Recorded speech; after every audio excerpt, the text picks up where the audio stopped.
Oh,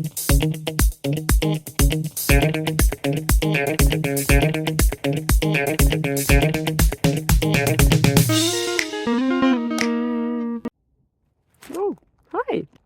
Yeah, today there is a little bit of a perspective change happening because sometimes the answers are in the details, you know.